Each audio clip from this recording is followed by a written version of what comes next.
Shabbat Shalom. Hey! Who's gonna tune in for Parshat Noach? So today I am making this recording, this story of Noach, to kind of catch you guys up on the Torah, and where we're at right now is farther ahead than Noach. So this is the second Parsha, and I've only done a couple of videos so far. I did the video for the Parsha 2 weeks ago, and I did Bereshit, the beginning. So going back a little bit, we're going to start the second story now. It comes right after Bereshit, Parshat Noach. So this story is a story of the flood, right? The Great Flood. And this story is all about purification. It's all about refocusing on fulfilling our purpose, because what happens when we purify, what happens when we bathe in those cleansing waters, when we go to the mikvah, or when we go to the purity bath, the purpose is also that we can refocus on fulfilling our purpose. It's also a story of developing empathy for others, and it is also a story of coming into our free will. It's what are we like before we step into our own free will. That's the difference between Noah, or Noach, and Avram, who later becomes Avraham or Abraham. So why is Abraham our spiritual father? Why is Avraham our spiritual father and not Noah or Noach if he came first? Because Noah was one who walked with God, but Avraham walked before God. This is all very symbolic. Noah was still attached to God. He was still one with him. He didn't have his separate free will. Avraham was the beginning of the expression of our free will. So Noah was very obedient because he walked with God, because he was still attached to God. He was still one with him. He obeyed everything he said. It's very clear in this Parsha that he does not question God's will, unlike Avraham, who says, are you really going to smite the evil? Are you really going to, is that really just? Is that really fair? Noah doesn't do that. He doesn't question God. It says over and over that he did exactly what God told him to do. He did what he told him to do. He did what he told him to do. He obeyed God and did what he told him to do. But this story talks about how, Noach was righteous among his generation.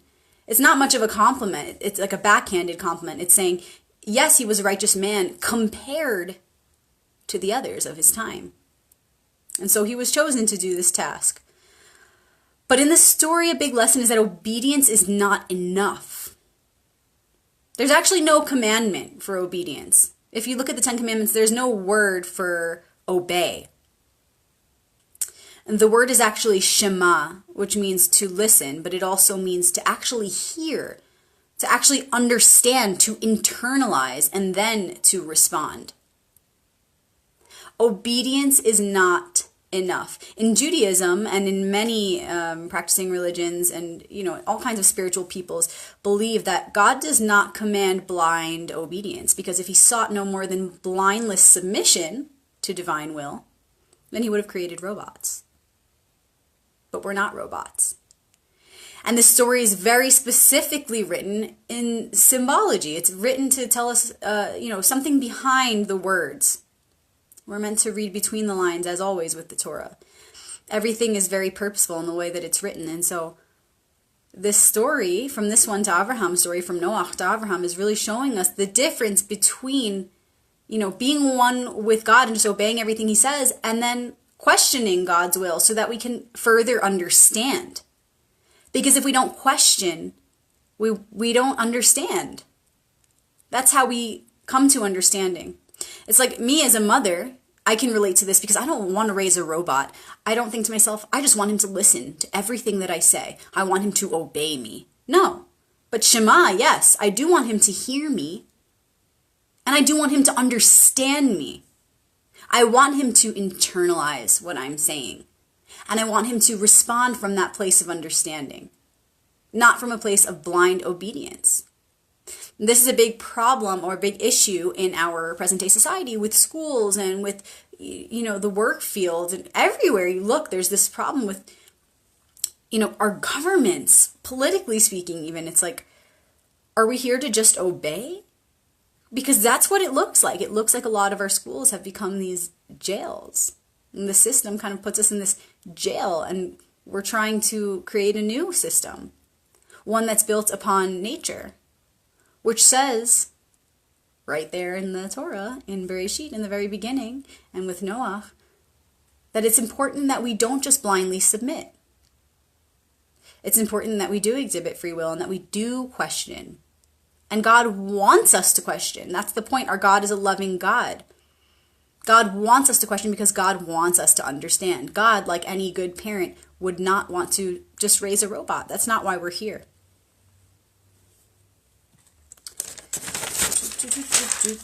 These are all my notes. What are you guys?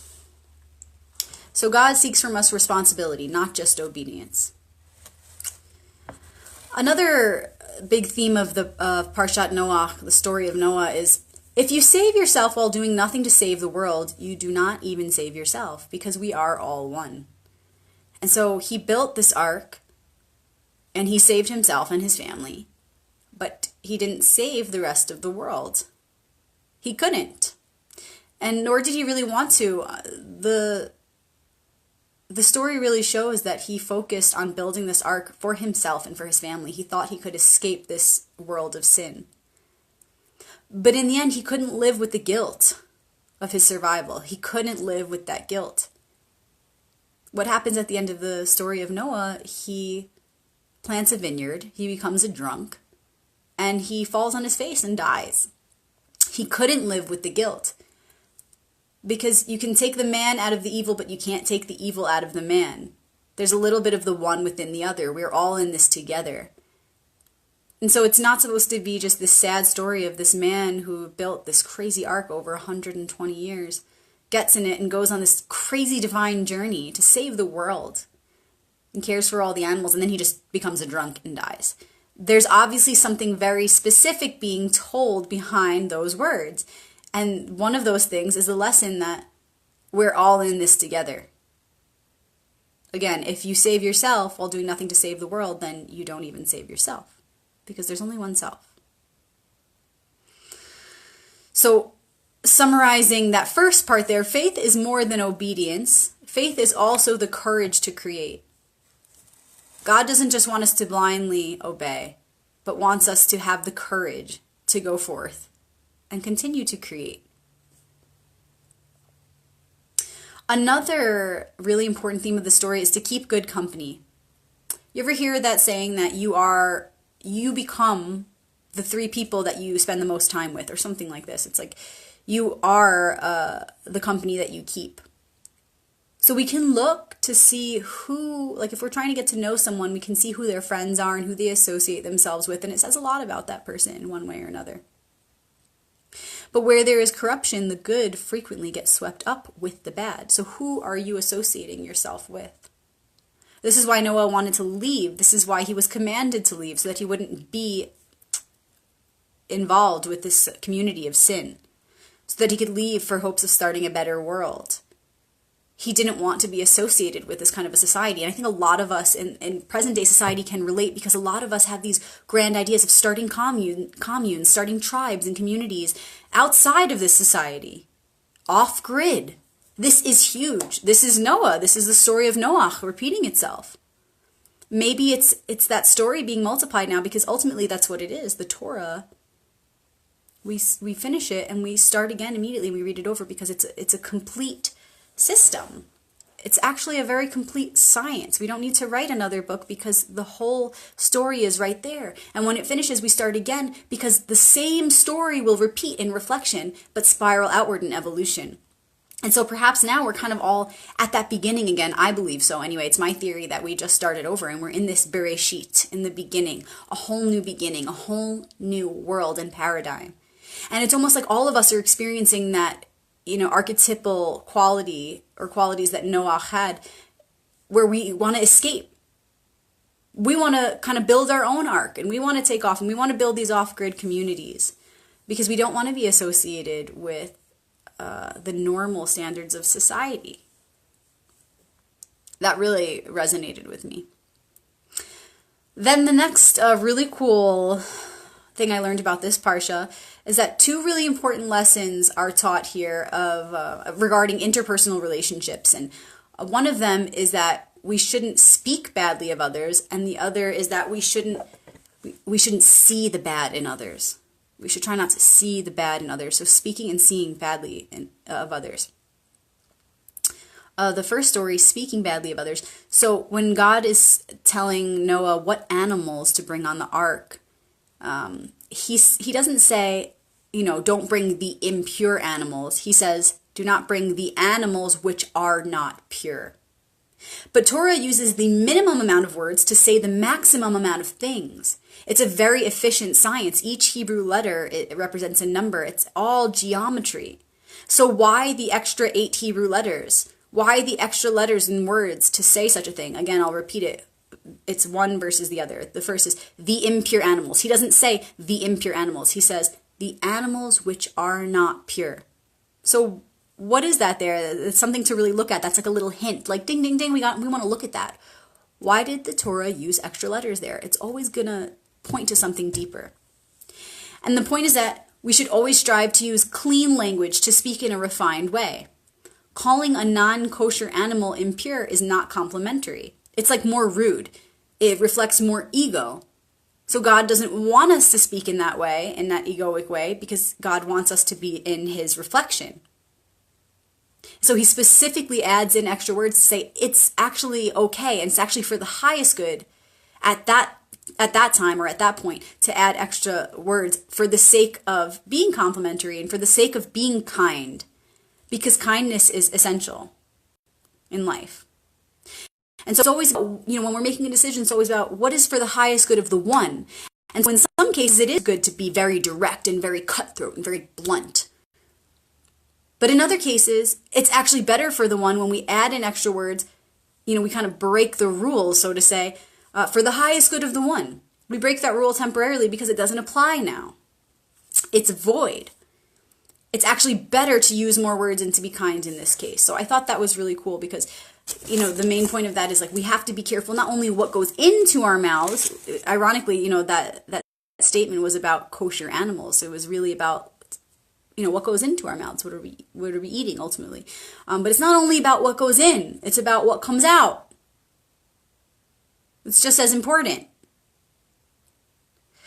So it's like, what is lishma? Lishma is the Hebrew word for the sake of the Creator. Doing something for the sake of the Creator. For the highest good of the one. It's either lishma or it's lo lishma. It's not for the sake of the Creator. It's not for the highest good of the one. And so in each moment, it can seem contradictory. Because in each moment we have to ask ourselves, is this for the highest good or is it not? And sometimes it looks like we're breaking the rules. But we're not breaking the rules because we have to be present with the situation and consider all the circumstances and make the best decision for the highest good of the one in that moment. So like I said, sometimes it's good and necessary to be direct. And other times it's necessary to add in extra words and be sweet and not be so cutthroat. And the second lesson, which I was saying, was all about seeing the good in others, not seeing the bad in others. Well, Noah, at the end, when he builds this vineyard and he gets drunk and he's naked in his tent and he's lying there face down, Ham's son, Canaan, finds him and he's laughing. He's laughing at him and he goes to tell Noah's other sons, Shem and Japheth. He's going to tell them, look at grandfather, look what he did. And he's laughing and he's mocking him. But then Shem and Japheth, they don't look, they go in and they don't look. They specifically are faced backwards. They don't look at him and they cover him with a blanket and they carry him out with respect. And this is the idea of seeing versus looking. We can see things because we can't help but keep our eyes open. We move through this world with open eyes. But when we look, it's something different. We're looking with our free will. We're choosing to look. And the intention behind that looking is everything. Why did Canaan look again and mock him? It was evil intentions. He didn't have good intentions. But if he looked again, if he looked back at his grandfather, Noach, lying there, and had a feeling of compassion or a thought of compassion, I need to help him, I need to do something to help him, respectfully. That would have been the best. But he didn't. He mocked him. And then Shem and Yefes, they don't look, they respectfully carry him out. But even they don't do the best thing. Because the best thing would be using our free will to, yes, look again. Don't just look away, look again. And have thoughts of loving kindness and reflect, because when we look upon another, no matter what that situation is, it gives us the opportunity to see something in ourselves. But in them looking away, they were looking away from the very thing that could have been reflected within themselves. If they took a second look, they might have been able to reflect for another moment longer and learn the lesson of their father, of Noach. And they might have said, we don't want to become this. We see that he did this, and we're not ashamed. We're not going to just look away and respectfully carry him out. But we're going to look at it, and we're going to say, what is this in my father that I can see in myself? That's taking it all the way. And that's going to happen in later stories. You see the progression here where the Torah is showing how we learn more and more how to be a better person, and how our consciousness developed over time, the evolution of our consciousness through acts of loving kindness. Chasadim tovim. And so we're still in the beginning, and so these are lessons that we are here to look at and learn from the things that our predecessors did not look at. So again, while Ham's son, Canaan, looked and had ill intentions, and Shem and Yefes looked away, there's an in-between, there's a middle ground that would have been the best answer. The best thing to do for the highest good would be to look and to listen, Shema, and to internalize. I definitely resonate with that. And the final thing that I want to talk about with this Parsha is the rainbow covenant. So the rainbow at the end of the flood symbolizes the covenant between man and God. And it is God's promise to man. He says to them at that time of the rainbow, this will never happen again. I will never do this again. And I think that's really beautiful, because while I believe we are repeating our cycles always, we can't help that. It's a story of our creation. It's in our DNA. And, this is a life of reflection. We will move through it in cycles, and we cannot escape our original design, because everything is built upon that. While I believe that, I really do find comfort in that rainbow covenant, that we won't ever have to suffer in that way again, that there won't be a great flood. Symbolically, there will have to be something in reflection of that, but God made that covenant and that promise to man that, now that this covenant is being established, this will never have to happen to this extent again. And so I do believe, yes, something will happen in reflection. There will be a purification. I do believe there will be a great flood of some sort. But since we are highly evolved from where we were at that time, at the story of Noah, I believe that this cleansing is more internal. And I believe that it's going to be more gentle as a result of all the work that we've done since the time of Noach. And that because we've developed our free will more and more deeply since then, and have really reflected Shema, we've listened and reflected and internalized a lot since then, we have the ability to internalize and to produce that cleanse by our own free will, with our own effort, by our own choice. And so if we can do that now, and if we can cleanse and purify and produce that flood one way or another in a way that's controlled, like go to a mikvah, go to a purity bath, baptize yourself in one way or another, do whatever ritual you want, do a purity dance, whatever, do whatever you got to do, but then know that that's a very serious act that you're doing, and then really follow through with it and do good deeds and make changes in your life to actually purify every day, each moment of every day. And if we do that, then we don't have to experience a great flood in the entire world, because each person will take on that responsibility for his or herself. So I'm going to end this video and story with a little reading from my my old notes from this parsha that the rabbi at the Jewish community of Sedona gave me, the Sedona synagogue. So this is a reading on the portion of Noach from Rabbi Shefa Gold's Torah Journeys. I'm just going to read the very last part. We are sent on the rainbow journey to acknowledge every shade of experience, to recognize the whole spectrum of what it means to be human. We are blessed with complex beauty, confounding paradox, and the opportunity to know and enjoy all the separate colors that together form the magnificent white light of the One, Hashem.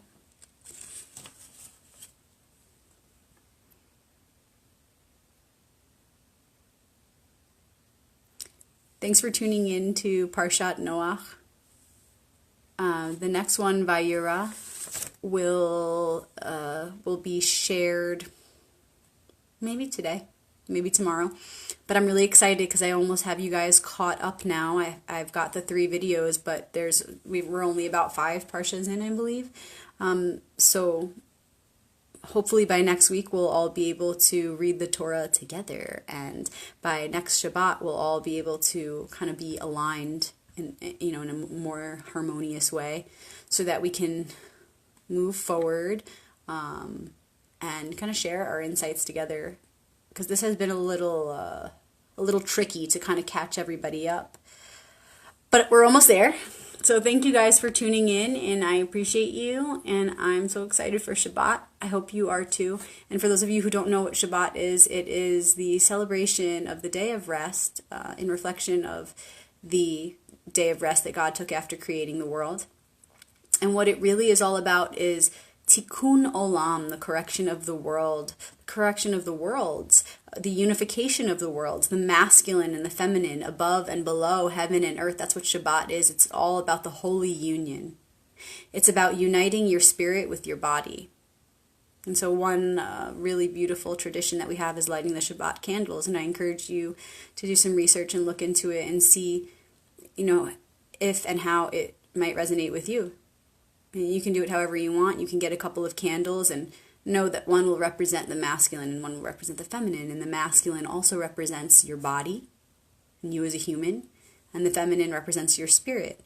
And on Shabbat, we're said to have an extra spirit that we wear, like a robe. And so it's a really special day, and you can make it your own, however you want to do it. And so for Jews, it starts on Friday evening, because holidays always start the evening before. There's a lot that I could explain about that, and that'll be a whole nother video. But I encourage you to develop your own kind of a tradition around this, because this applies to everyone and anyone. And it's a really special, sacred ritual that the more you do it, the more you keep up with it, and you do it every week, you build something so sacred. And then you can't wait for that Friday night, not in a way where you can't wait to fill your vessel with liquor and drugs or party, whatever. Not saying you can't do that too, do whatever you want to do. But it becomes such a pure and beautiful thing to look forward to. And it's so sacred to yourself. It's just like a celebration of your own solitude and the unification that happens with those two worlds simply within yourself. And then to celebrate it with others and community, it's indescribable. It's indescribable. But it becomes such a special thing if only you do it just for yourself. Something to look forward to. And I think about all the people all over the world. There aren't many Jewish people anymore, practicing Jews, and I think about these people and how they open up their vessels for this extra spirit to come through on this holy day every week. Yet there are people all over the world who are, instead of doing that, filling their vessels with spirits like alcohol, like dramatically so, like to a point of sickness. And it's crazy to me, the contrast. So what do you want to do? Do you want to fill yourself with spirits that are lo lishma, spirits that are not for the highest good, spirits that are going to ultimately make you sick, make us sick because we are one? Or are you going to take the opportunity to open up to that divine spirit that is present when the two worlds unite and become one? Shabbat Shalom.